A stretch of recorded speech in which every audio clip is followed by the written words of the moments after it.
નમસ્કાર, જેડેશ ટીવીમાં આપનું સ્વાગત છે। હું છું સંજય રાવલ। હવે આગળ વાત કરીએ તો સાબરકાંઠા જિલ્લાના પ્રાંતિજ વૃદ્ધાશ્રમ ખાતે ગીત સંગીતનો કાર્યક્રમ યોજાયો। પ્રાંતિજ નેશનલ હાઈવે નજીક માર્કંડેશ્વર મહાદેવ મંદિરની સામે વિશાળ કેમ્પસમાં આવેલ તીર્થાંકર દિશામો વૃદ્ધાશ્રમ વૃદ્ધો અને વડીલોના મનોરંજન માટે ગીત સંગીતનો કાર્યક્રમ યોજવામાં આવ્યો હતો। વૃદ્ધાશ્રમના ઉત્સાહી અને સેવાભાવી સંચાલક વિભાસભાઈ પટેલ અવારનવાર વિવિધ કાર્યક્રમોનું આયોજન કરીને વૃદ્ધાશ્રમમાં રહેતા વૃદ્ધજનો હંમેશા ખુશ રહે તે માટે અથાગ પ્રયાસો કરી રહ્યા છે।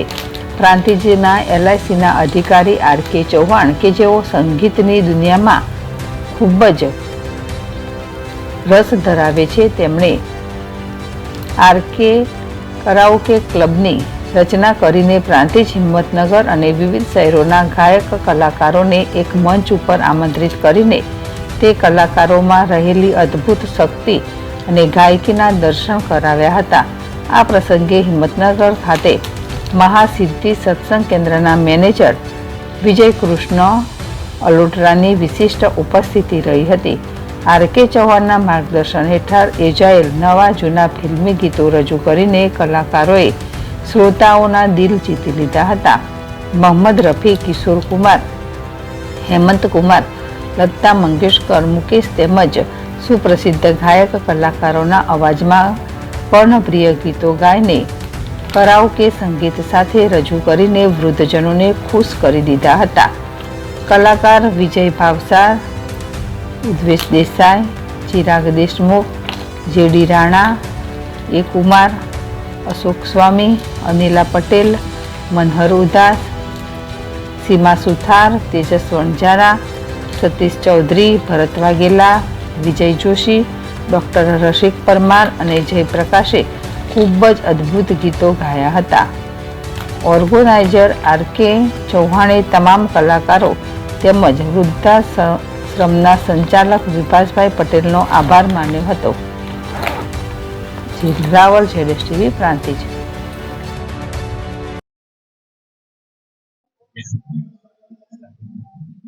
શ્રી RK ચૌહાણજી બહુ વખતથી આ ક્ષેત્રમાં છે અને એડવોકેટ હોવા છતાં એમનો જે સમય છે એ સમયમાંથી આર્થિક પ્રવૃત્તિમાંથી પણ થોડોક સમય કાઢી અને જેમાં અર્થોપાર્જન નથી અને છતાં આનંદ છે, મનનો આનંદ છે, અંતરનો આનંદ છે, એ પ્રવૃત્તિમાં રચ્યા પચ્યા રહી શકે છે। એ માટે આપણે સૌ એમને અભિનંદન આપીએ અને ભવિષ્યમાં પણ આવી રીતે કલાકારોને એકઠા કરી અને મનોરંજન પણ આપે સૌને અને સાથે સાથે કલાકારો જે કોઈ કલાકારો છે એ સર્વ કલાકારોને પ્રોત્સાહન પૂરું પાડે અને ખાસ કરીને જે પ્રોત્સાહન પૂરું પાડવું એ ખૂબ અગત્યનું છે। કારણ કે એ કલાકારો જે કલાકારો ઉગે છે એમને પ્રોત્સાહન મળે તો સ્વાભાવિક રીતે ભવિષ્યમાં પણ એમને બધી રીતે ફાયદો થઈ શકે। અને અમારે પણ હિંમતનગરમાં આ પ્રકારે મહાસિદ્ધિ લાઇબ્રેરી છે એ આ જ કામ કરે છે અને ત્યાં દર ગુરુવારે આ પ્રકારે કાર્યક્રમ થાય છે અને મોટે ભાગે અહીંયા જે કલાકારો આવ્યા છે એ બધા જ કલાકારો ત્યાં આવે છે અને દર ગુરુવારે કરાઓકે મ્યુઝિક સાથે ત્યાં 8 પ્રકારનો કાર્યક્રમ ચાલે છે। એટલે સૌને જેમને પણ ત્યાં આવવું હોય તેઓ આવી શકે છે। ગાયત્રી મંદિર રોડ, હિંમતનગર, એના ઉપર આ મહાસિદ્ધિ લાઇબ્રેરી આવેલી છે। ઓકે, ખાસ તો માણસ જીવનના માનવ જીવનની અંદર સંગીત, હાસ્ય વિસરાતું જાય છે અને માણસો સ્ટ્રેસમાં જીવે છે। તેના કારણે ઘણા રોગના ભોગ બને છે। ત્યારે પ્રાંતિજની અંદર આવું કરાઓકે કોઈ સંગઠન નહોતું, કોઈ સંસ્થા નહોતી, ક્લબ નહોતી। તમે છેલ્લા એકાદ વર્ષથી RK કરાઓકે ક્લબની સ્થાપના કરી છે।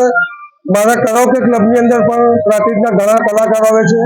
આજનો આ કાર્યક્રમ એ માત્ર ને માત્ર એ આશયથી કરવામાં આવે છે કે હું મારી પોતાની જાતને મૂકીને વાત કરું તો હું મા બાપ વગરનો માણસ છું.